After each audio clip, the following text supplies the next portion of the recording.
Welcome, Irish fans, to this week's edition of the Jack Swarbrick Show. On today's show, we'll talk with the other Notre Dame linebacker to also serve as the captain of the football team this season, Jalen Schmidt. And we'll also meet with a young man who was a member of the 2013 Notre Dame Men's Soccer National Championship team and is currently ranked among the top 100 men's collegiate soccer players in the country, Max Lakowecki. To get things started, here are your hosts, Notre Dame Vice President and Director of Athletics, Jack Swarbrick, and Notre Dame Captain and starting linebacker, Joe Schmidt. Good morning or good afternoon, depending upon when you're seeing this. Yeah. Joe, great to be with you. You know, we find ourselves in an odd circumstance this week. We record these shows on Thursday, as our audience knows, and because it's a set time each week, we find ourselves taping opposite the Pope's appearance between the joint session of Congress. Lightning may strike us during this show. I was going to say, we really can't tell Father Jenkins that we're recording right now. I feel like we might be in a little bit of trouble, but good news for us, behind you, so you might not be able to see it, but I've been watching the Pope for the last 30 seconds that you've been talking. I've been watching the Pope this entire time, so that's going to be my plan for the rest of the show. So I can count on your undivided attention. You can count on me. Don't you worry. And I think the chances of Father John not finding out have just been shot by someone for sure by this introduction. But our entire campus is as with the rest of the nation, so excited by the Pope's visit. Father John is there. I saw him on CBS Morning News talking about the Pope's visit. It's such a great thing, but great for Notre Dame because it allows so many of the people here who play important roles in the church or in faith in America to be able to comment on it and be part of it. Yeah, I mean, I couldn't agree with you more. And I think that this Pope has done such a good job, kind of just in his time as Pope. Just he's done an incredible job, and I think that for him to visit the United States, it's a monumental occasion, and it's something that we should all be so excited about as a faith and as a university. Yeah, you can certainly feel it on campus. Although I got to say, there is one small downside for us. We're getting preempted in most of the Northeast markets with our game on Saturday because they're covering the Pope in Philadelphia. But NBC's doing a great job of getting in those markets, New York, Philadelphia, Boston, getting the game onto another platform in those markets. But a little conflict we didn't anticipate. You know, I think I'm going to let it slide this time. I'm not going to get upset. NBC, don't let it happen again, but really, I get it. I understand. I think it makes sense. If anybody should understand, we should. Right? I was going to say, I think Notre Dame has to understand that maybe the Pope carries a little bit more weight. Yeah.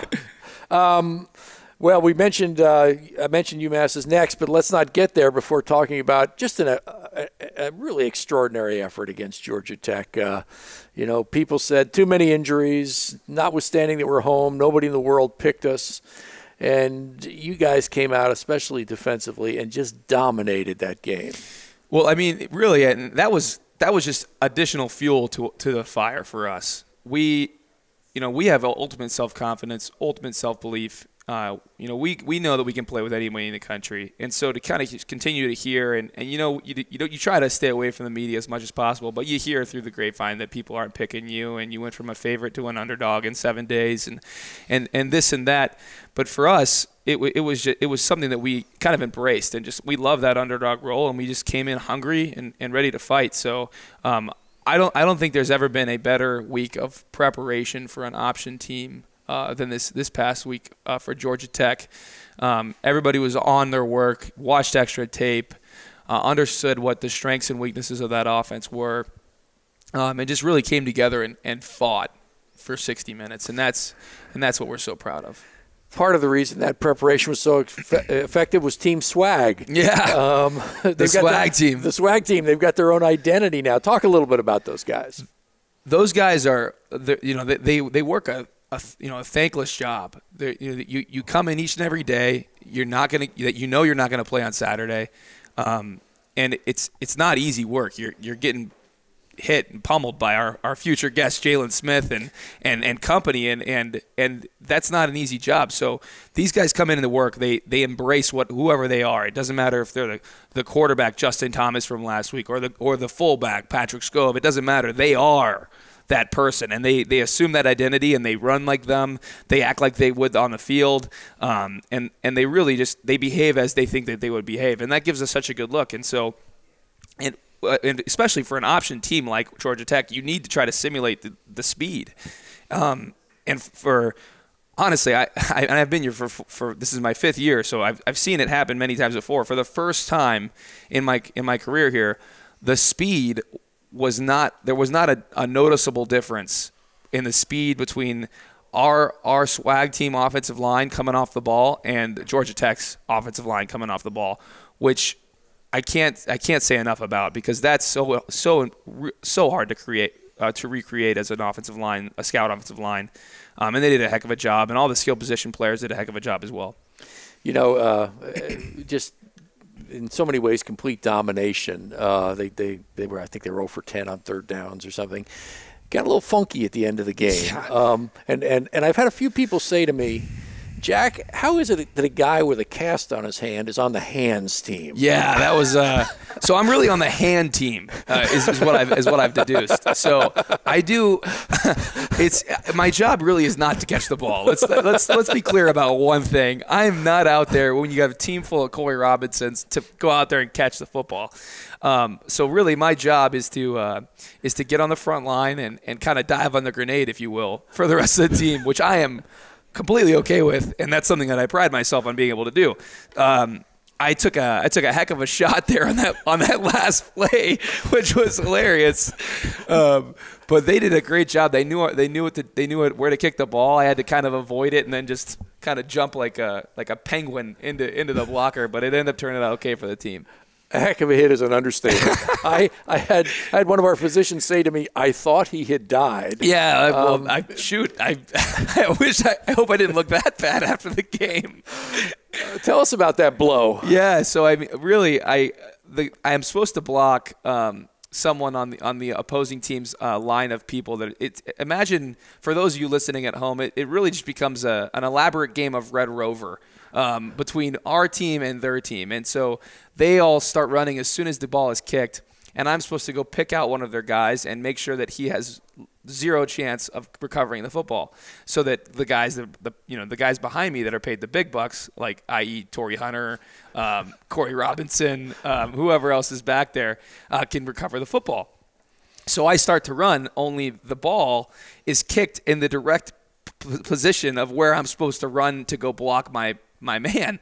So as I'm running to block my guy, I realize that I need to avoid this football or they are going to get the ball back. So I switch my route a little bit and I run around the football, but now I'm out of position to block the guy that's in front of me. So as I get around the ball, I see it go behind me. I pick my head up and this guy is absolutely barreling down at me, and I seriously, when I say like a penguin, imagine a penguin jumping about 6 inches off the ground, because that's the extent of my vertical leap, and just selling his head into the block. So, and then I kind of did a little boomerang slingshot around this guy's body, and we both landed in the tumble. But it was actually one of the more fun plays I've ever been a part of. It really was a good time. Matthias Farley and I will laugh about that, I think, until the days we die. Defines you as a masochist if that's one of your, your most fun plays. Yeah, right, seriously. Okay. One of so we talked about defense, but one of the other reasons there were people nationally who didn't have confidence in us is they're saying you can't do this with a first-time quarterback starting in such a big-time game. DeShone really answered the bell, didn't he? He really did. DeShone had a great week of preparation, and he's done an excellent job of staying away from the hype of being Notre Dame's starting quarterback. There's so much that goes along with that, and he's done such a good job kind of just staying back, being the same old DeShone, being the same guy each and every day, staying and preparing. And that for me is all you need to see. And we have full faith and confidence in DeShone that he can do the job. He's always had an incredible command at the line of scrimmage. He's always gotten the guys in the right plays, and he's throwing the ball exceptionally well right now. So, do you guys have more success in practice covering Will Fuller than the rest of the world does on game day?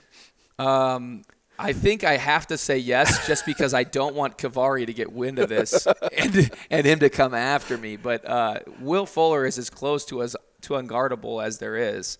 But the funny part is, so are the rest of our receivers. And that's what makes it so hard for opposing defenses, is that you want to double Will Fuller. You see that he has, 5 or 6 touchdowns now through 3 games. And you say to yourself, all right, well, all we need to do is double team their best guy. Well, when you do that, Chris Brown's open. Torrey Hunter's open, Corey Robinson's open, and each one of those guys also demands a double team. And there's only so many guys on the defense. You can't double team everyone and then expect to stop C.J. Prosise running the football. So it's actually funny, and I talk about this with Coach Denbrock, Coach Stanford, and Coach Kelly. It's almost a problem how many guys we need to get the football to on Saturday. So luckily for us, they're all selfless, and they do a great job of kind of mixing and matching who gets the football. You mentioned CJ, fifth most yards in the country right now. Gosh. But I know you, like me, on that 91-yard run, as soon as he hits the second level, you know he's not being caught. He's gone. Yeah. Absolutely gone. Yeah, he does a great job of running north-south for a guy who hasn't grown up as a running back. Yeah, and what I don't think people realize is that CJ has some just freakish athletic traits. You look at CJ and you think, maybe he's 200 pounds. He doesn't look that tall. CJ's like 6'1", 6'2", 220-something pounds, and he runs a 4.4 flat. So as soon as CJ gets in the open field, he's gone. But he's also a very dangerous between the tackles, north-south runner, and that's really what he kind of embraces himself to be. He doesn't try to be a guy that's looking for the home run, but as soon as he gets into the open field, it's a possibility, and that's why he has so many yards. And as a defense, it's so hard for us to defend him, and because he just really can do all of the above. Got to switch gears completely this week after all that's required to defend an extraordinary triple option. You got to face a team that has an NFL passing attack, very sophisticated. Yeah, and their head coach was a coordinator in the NFL. I think he was a head coach in the NFL, and he's done a great job of kind of implementing those schemes into the college game, and so he knows what makes life difficult for a defense. He knows what concepts to run, what formations, how to mess with personnel groupings. And so for us, it presents a unique challenge, just as Georgia Tech did and Texas and Virginia. And so for us, it's something we need to make sure we're in the film room and we're working hard, because Massachusetts is a very good football team and they can beat you in a lot of different ways.